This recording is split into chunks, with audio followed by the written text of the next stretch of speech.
রুকু থেকে উঠে সরাসরি বুকে হাত বাঁধতে হবে, এরকম কোনো হাদিস আমার দীর্ঘ 20 বছরের তদন্তে আমি পাইনি। একজন সাহাবী প্রায় 10 থেকে 11 দিন ছিলেন, আরেকজন সাহাবী প্রায় 20 দিনের মতো রাসূলুল্লাহ সাল্লাল্লাহু আলাইহি ওয়াসাল্লামের কাছে ছিলেন। কাছে থেকে রাসূল সাল্লাল্লাহু আলাইহি ওয়াসাল্লামের সালাতকে রপ্ত করে দেখে শুনে তারপরে রাসূল।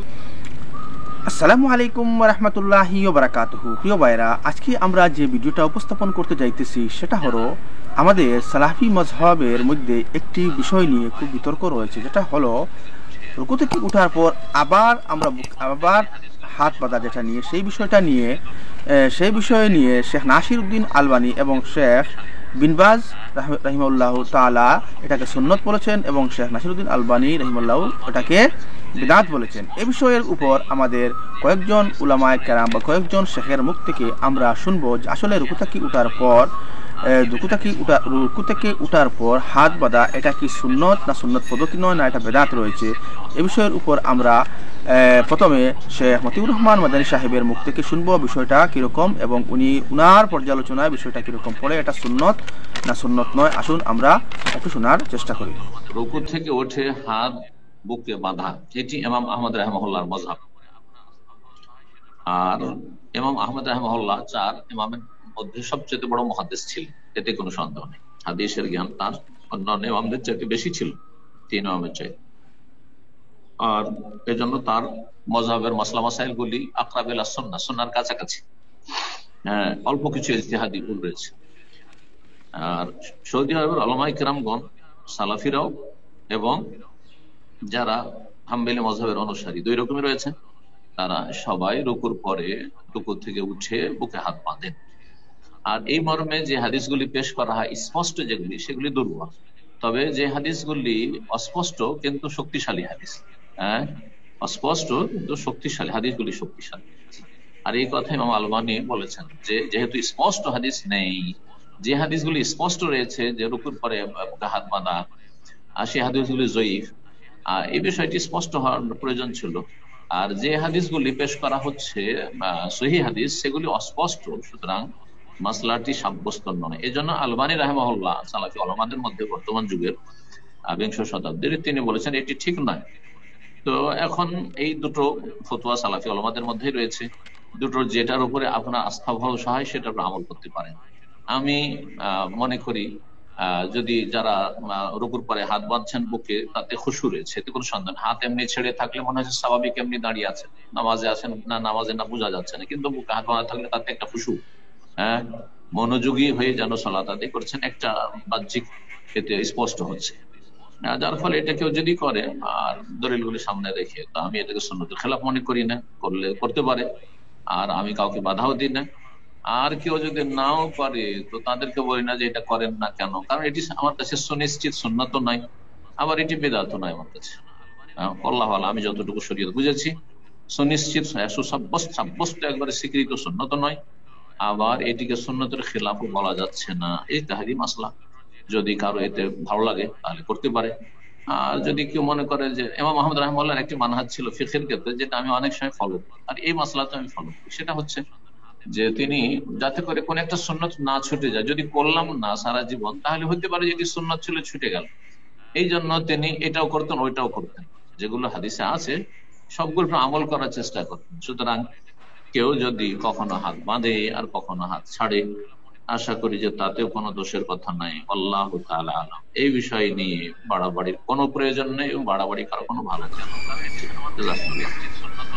তো প্রিয় বন্ধুগণ, এখানে দেখলেন শেখ মতিউর রহমান মাদানী সাহেব বলতেছেন যে সৌদি আরবে এবং অন্যান্য মযহবে এগুলা রয়েছে যে রুকু থেকে উঠার পর হাত বাঁধার কথা, কিন্তু একটা কথা উনি বলেছেন যেটা আমি পুরামতে ক্লিয়ার হতে পারি নাই।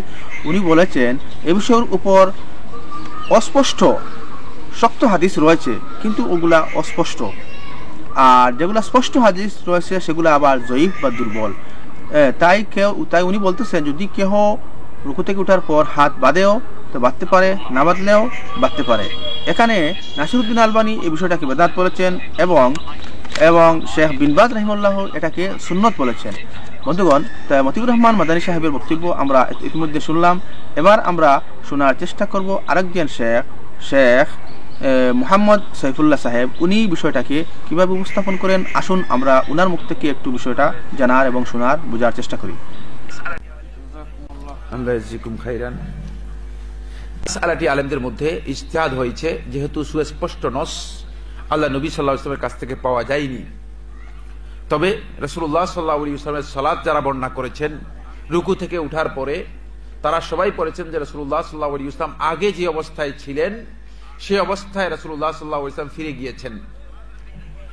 আর যারা রাসূলুল্লাহ সাল্লাল্লাহু আলাইহি ওয়াসাল্লামের সালাতের হাইয়াত বর্ণনা করেছেন দুইজন সাহাবী প্রসিদ্ধতম মধ্যে, একজন হচ্ছে মালিক ইবনে হুয়াইরিস রাদিয়াল্লাহু তাআলা আনহু, আরেকজন হচ্ছে ওয়াইল ইবনে হুজর রাদিয়াল্লাহু তাআলা আনহু। এই দুইজন সাহাবী বিশেষ করে স্পেশালি আল্লাহ নবী সাল্লাল্লাহু আলাইহি ওয়াসাল্লামের কাছে এসেছিলেন রাসূলুল্লাহ সাল্লাল্লাহু আলাইহি ওয়াসাল্লামের সালাত দেখার জন্য, এবং একজন সাহাবী প্রায় 10 থেকে 11 দিন ছিলেন, আরেকজন সাহাবী প্রায় 20 দিনের মতো রাসূলুল্লাহ সাল্লাল্লাহু আলাইহি ওয়াসাল্লামের কাছে ছিলেন। কাছে থেকে রাসূল সাল্লাল্লাহু আলাইহি ওয়াসাল্লামের সালাতকে জব্দ করে রপ্ত করে দেখে শুনে তারপরে রাসূলুল্লাহ সাল্লাল্লাহু আলাইহি ওয়াসাল্লামের সালাতের বর্ণনা করেছেন। তারা সবাই বর্ণনা করেছেন রাসূলুল্লাহ সাল্লাল্লাহু আলাইহি ওয়াসাল্লাম সালাতের মধ্যে হাত রাখতেন, সালাতের মধ্যে রাসূলুল্লাহ সাল্লাল্লাহু আলাইহি ওয়াসাল্লাম হাত ডান হাতের উপর বাম হাত রাখতেন। এটা সালাতের হাইয়াত আল্লাহ রাসূল সাল্লাল্লাহু আলাইহি ওয়াসাল্লামের। সুতরাং এই হাদিস থেকে, এই বক্তব্য থেকে এই যুগের শ্রেষ্ঠ মুজতাহিদদের মধ্যে একজন শেখ মুহাম্মদ সালেহ সাবিন রাহমাতুল্লাহ বলেছেন আকরাব হচ্ছে সুন্নাহর, সেটা হলো রুকু থেকে যখন কেউ রুকু থেকে যখন দাঁড়াবে তখন সালাতের হাইয়াত হচ্ছে সালাতের মধ্যে তিনি হাত কি করবেন, বাঁধবেন। কিন্তু এই মাসআলা যেহেতু সুস্পষ্ট নস নেই, যদি কেউ ছেড়ে দেন তাহলেও কি তার জন্য জায়েজ রয়েছে, যেহেতু এই মাসআলার মধ্যে আলেমদের ইজতিহাদ রয়েছে। একদল উলামায়ে কেরাম আহলে হাদিসদের মধ্যে বলেছেন যে হাত বাঁধতে হবে না, আরেকদল উলামায়ে এটাকে ইরসাল বলা হয় থাকে, কিন্তু ইরসালের মর্মে কোনো সহিহ হাদিস সাব্যস্ত হয় নাই কোনো সহিহ হাদিসের মধ্যে। এমনকি একজন সাহাবীও, যারা রাসূলুল্লাহ সাল্লাল্লাহু আলাইহি ওয়াসাল্লামের সালাতের কথা বর্ণনা করেছেন, একজন সাহাবীও ইরসালের কথা বলেননি, ইরসালের কথা আসেনি। সালাতের হাইয়াত যারা বর্ণনা করেছেন সবাই সালাতের মধ্যে ওয়াদআর কথা বলেছেন। ওয়াদআ বলা হয় থাকে হাত বাঁধা, ওয়াদা বলা হয় থাকে হাত বাঁধা বা হাত রাখা, আর ইরসাল হচ্ছে হাত ছেড়ে দেয়া। সুতরাং ইরসাল এবং ওয়াদা এই দুইটি এর ব্যাপারে মানে সালাত থেকে মানে রুকু থেকে উঠার পর কওমা এর মধ্যে হাত বাঁধবে কি বাঁধবে না এ নিয়ে যেহেতু ইজতিহাদ হয়েছে, আহলে হাদিসদের মধ্যে দুটি বক্তব্য পাওয়া গিয়েছে, এবং এই দুটি বক্তব্য আহলে হাদিসদের ইমাম আহমদ রহমতুল্লাহর কাছ থেকে রয়েছে। সুতরাং এই কারণে উলামায়ে কেরাম ইজতিহাদ করেছেন, এটি ইজতিহাদি মাসআলা। কেউ যদি হাত বাঁধেন তাহলে তিনি বাঁধতে পারেন, এটা আকরাব ইলা সুন্নাহ এবং সুন্নাহর বক্তব্য থেকে খুব কাছাকাছি মনে হয়। আর যদি কেউ হাত না বাঁধেন তাহলে তিনি হাত না বাঁধলেও এটি তার জন্য তাকে কোনোভাবে তিরস্কার করার বিষয় নেই, যেহেতু মানে হাদিসের বক্তব্য থেকে এটা বুঝার সুযোগ রয়েছে। এই জন্য শেখ মোহাম্মদ নাসিরুদ্দিন আলবানী রহমতুল্লাহ বলেছেন যে মানে সুন্নাহর বক্তব্য থেকে শেখ মোহাম্মদ নাসিরুদ্দিন আলবানী রহমতুল্লাহ এই কথা বলেছেন যে হাত না বাঁধাটাই হচ্ছে বিধান, এবং তিনি একথা বলার জন্য চেষ্টা করেছেন সেটা হচ্ছে যে হাত বাঁধাটা বেদাত হবে। কিন্তু শেখ রাহিমাহুল্লাহ তাআলা এই কথা বলার সুযোগ নেই, যেহেতু আল্লাহ রাসূল সাল্লাল্লাহু আলাইহি ওয়াসাল্লামের সালাতের হাইয়াত যারা বর্ণনা করেছেন তারা একেবারে স্পষ্ট করে বলেছেন ফিস সালাতি। রাসূলুল্লাহ সাল্লাল্লাহু আলাইহি ওয়াসাল্লাম এখানে আমাদেরকে নির্দেশ দিয়েছেন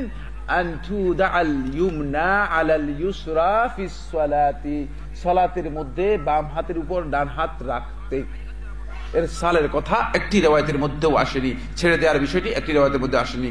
আল্লাহ রাব্বুল আলামিন সবচেয়ে ভালো জানেন। আসসালামু আলাইকুম ওয়া রাহমাতুল্লাহি ওয়া বারাকাতুহু। প্রিয় বন্ধুগণ, এখানে দেখলেন ডক্টর মোহাম্মদ সাইফুল্লাহ মাদানী সাহেব উনি বলেছেন, উনি এখানে উল্লেখ করে বলতেছেন যে একজন সাহাবী উনি নবী করিম সাল্লাল্লাহু আলাইহি সাল্লামের পিছনে নামাজ শেখার জন্য 10 থেকে 15 দিন উনি ছিলেন, এবং উনি দেখেছেন সুস্পষ্টভাবে যে নবী করিম সাল্লাল্লাহু আলাইহি সাল্লাম রুকু থেকে উঠার পর উনি হাত বাঁধতেন। কিন্তু শেষে উনি বলতেছেন যে এই হাদিসটার নফস সুস্পষ্ট নয়, তাই কেউ আমল করে তা করতে পারে, না করলেও করতে পারে। বন্ধুগণ, এবার আমরা শুনবো শেখ আরশাদ মখলিস বিন আরশাদ মাদানী সাহেব উনি বিষয়টা কিভাবে উপস্থাপন করেন, কি বলতে চাইতেছেন উনার পর্যালোচনায়। আসুন আমরা উনার বক্তব্যটা একটু শোনার চেষ্টা করি। আলহামদুলিল্লাহি রাব্বিল আলামিন ওয়াস সালাতু ওয়াস সালামু আলা রাসূলিনা মুহাম্মদ ওয়া আলা আলিহি ওয়া সাল্লাম ওয়া বা'দ। সম্মানিত দর্শক মণ্ডলী, একটি গুরুত্বপূর্ণ প্রশ্ন এসেছে আমাদের কাছে। ভারত থেকে এক ভাই প্রশ্ন করেছেন, আসসালামু আলাইকুম। ওয়ালাইকুম সালাম রাহমাতুল্লাহ। সম্মানিত শায়েখ, আসলে এখানে একটি আকাশ পাতাল ইখতিলাফ, অথচ দুইজনই বড় মুহাদ্দিস। রুকু থেকে উঠে দাঁড়িয়ে বুকে হাত বাঁধা সুন্নাহ না বেদাত, বিষয়টি দয়া করে জানাবেন। অর্থাৎ এখানে ইবনে বাজ রাহিমাহুল্লাহর ছবি সহকারে এবং নাসিরউদ্দিন আলবানী রাহিমাহুল্লাহ ছবি সহকারে পোস্ট করা হয়েছে, রুকু থেকে উঠে দাঁড়িয়ে বুকে হাত বাঁধা সুন্নাহ। শেখ ইবনে বাজ রাহিমাহুল্লাহ বলেছেন এটা। আলবানী রাহিমাহুল্লাহ বলেছেন রুকু থেকে উঠে দাঁড়িয়ে বুকে হাত বাঁধা নিকৃষ্টতম বেদাত। এখানে বিশাল বড় বড় দুইজনই আলেম এবং অনেক বড় মাপের আলেম, দুইজনের মধ্যে এই ডিস্টেন্স এটা তো মারাত্মক একটি সমাজে ছড়িয়ে বেড়াচ্ছে, দড়িয়ে বেড়াচ্ছে। এই জন্য এটার বিশ্লেষণ বা এটার সমাধান কামনা করেছেন। সম্মানিত দিনী ভাই বোনেরা, এটার সমাধান হচ্ছে কি? প্রথম নাম্বারে বলবো, আলবানী রাহিমাহুল্লাহ নিকৃষ্টতম বেদাত বলেন নাই, বেদাত বলেছেন শুধু।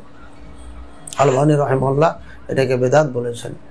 এখন আমাদেরকে দেখতে হবে আসলে এটা করণীয় কি। বুখারীতে হাদিস রয়েছে, আপনারা সবাই জানেন, কানান নাসু ইউমারুনা আন ইয়াদআ আর-রাজুলু ইয়াদাহুল ইমনা আলা যিরাইহিল ইসরা ফিস সালাহ। আল্লাহ রাসূল সাল্লাল্লাহু আলাইহি ওয়াসাল্লাম সাহাবায়ে কেরামদেরকে আদেশ করতেন, পুরুষ সাহাবী যারা, তারা যেন তাদের ডান হাতকে বাম হাতের জেরার উপর রাখেন সালাত অবস্থায়। এই হাদিসটি স্পষ্ট প্রমাণ করে একজন পুরুষের সালাতের নিয়ম নীতি হচ্ছে ডান হাতকে বাম হাতের জেরার উপর রাখবে। ডান হাত হলো এটা, আর বাম হাত এটা। জেরা কত দূর? এ পর্যন্ত। তো জেরা উপর রাখলে এইভাবে হয়। এই জন্য অনেক মাহফিলে আমি দেখেছি যে এভাবে বাঁধলে বুখারী হাদিস অনুযায়ী এখানে আসে। তো সুতরাং এভাবে আমরা বাঁধতে বলি না, এটা ভিন্ন মশালা। এভাবে বাঁধার জন্য বলি, তাহলে 4টি হাদিস এমন হবে।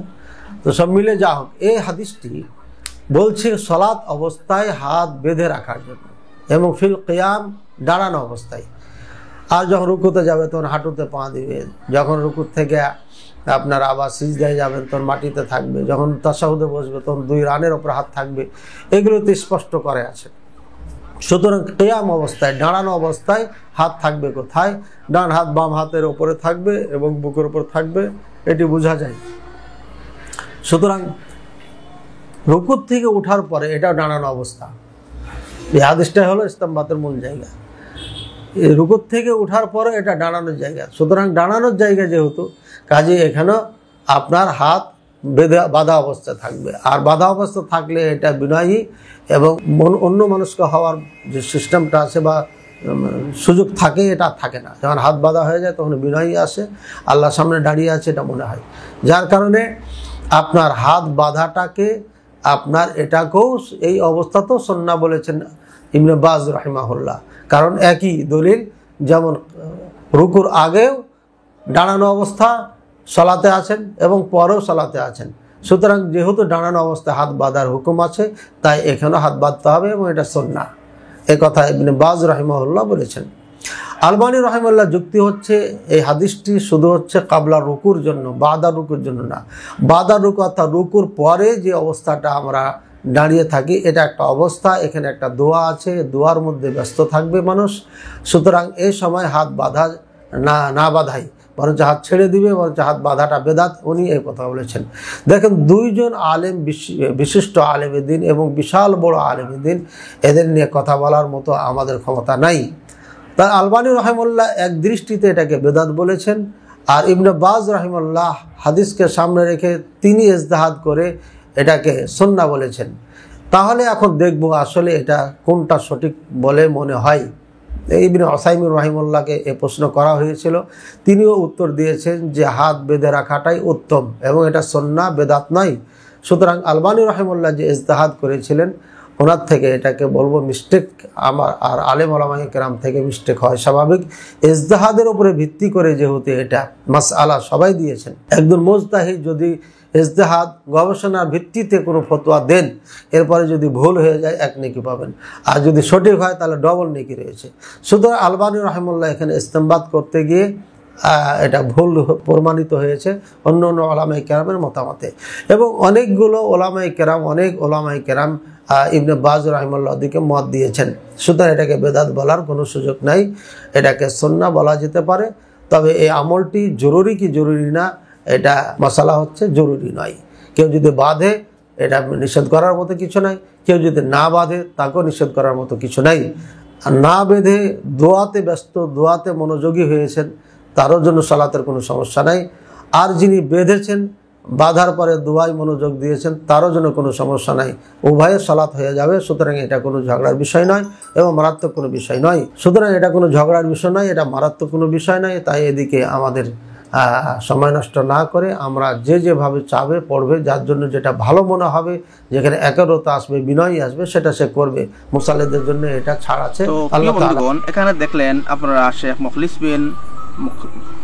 মুখলিস বিন আরশাদ মাদানী সাহেবের বক্তব্য। উনি বলতেছেন যে এটা দুইজন ইমাম শেখ আলবানী এবং নাসিরুদ্দিন শেখ বিন বাজ রাহিমাহুল্লাহ এবং শেখ নাসিরুদ্দিন আলবানীর মধ্যে এই যে মাসলাটা নিয়ে বেশ দূরত্ব রয়েছে। এখন আমাদের সাধারণ যারা মানুষ মুসলমান তারা কি রকম আমল করবে এই বিষয়ের উপরে উনি কিছু বিস্তারিত আলোচনা করলেন। এবার আমরা দেখার চেষ্টা করব আমাদের শেষ বক্তা শেখ আব্দুর রাজ্জাক বিন ইউসুফ সাহেব উনি বিষয়টা কীভাবে উপস্থাপন করেন। আসুন আমরা একটু উনার বক্তব্য শোনার চেষ্টা করি। আশা করি আপনারা ধৈর্য সহকারে ভিডিওটা দেখবেন এবং আপনাদের মূল্যবান মতামত ভিডিওর শেষে উপস্থাপন করবেন। অনেককে বলতে শোনা যায় রুকুর পরে হাত বাঁধা বেদাত, কিন্তু আমরা ভিডিওতে দেখি মক্কার ইমামরা রুকুর পরে হাত বাঁধছে, তারা কি বেদাত করছে? আসলে কি রুকুর পরে হাত বাঁধা বেদাত কিনা? এটা একটা চলমান বেশ গুরুত্বপূর্ণ জিজ্ঞাসা। রুকু থেকে উঠে বুকে হাত বাঁধবো কিনা? রুকু থেকে উঠে সরাসরি বুকে হাত বাঁধতে হবে এরকম কোনো হাদিস আমার দীর্ঘ 20 বছরের তদন্তে আমি পাইনি। তবে রুকু থেকে উঠে বুকে হাত বাঁধতে হবে এটা শেখ আব্দুল্লাহ বিন বাজ রাহিমাহুল্লাহর ইজতেহাদি ফতোয়া। উনি বলেছেন মানুষের সলাতের 4টা অবস্থা। তার একটা হলো দাঁড়িয়ে থাকা, তার একটা হলো রুকু, তার একটা হলো সিজদা, তার একটা হলো সালাম বা আত্তাহিয়াতুর বৈঠক। সলাতে কয়টা অবস্থা? 4টে। তো রুকুতে হাত আছে কোথায়? হাঁটুতে।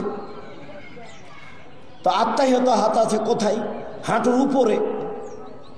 তো সিজদায় হাত আছে কোথায়? মাথার 2 পাশে। তো দাঁড়িয়ে হাত থাকবে কোথায়? বুকে।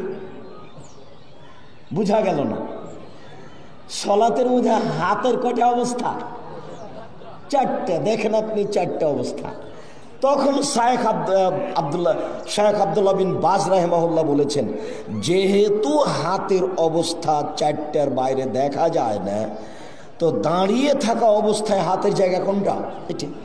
তাছাড়া তার হাতের জায়গা খুঁজে পাওয়া যায় না। এখন তো হাঁটুতেও রাখা যাচ্ছে না, এখন তো আর মাথার 2 পাশে রাখা যাচ্ছে না, এখন আর উরু রানের উপরে রাখা যাচ্ছে না। তাহলে হাত রাখবো কোথায়? বুঝতে পারেননি? তো সরাসরি এটা পাওয়া যায় না, যার কারণে নাসিরউদ্দিন আলবানী 800 বছরের পরে বড় মুহাদ্দিস। 800 বছর আগে ইবনে হাজার আসকালানী রাহিমাহুল্লাহ ছিলেন বড় মুহাদ্দিস পৃথিবীতে। 800 বছরের পরে বড় মুহাদ্দিস নাসিরউদ্দিন আলবানী রাহিমাহুল্লাহ ইনিও বলছেন যে রুকু থেকে উঠে বুকে হাত বাঁধা বিদাত।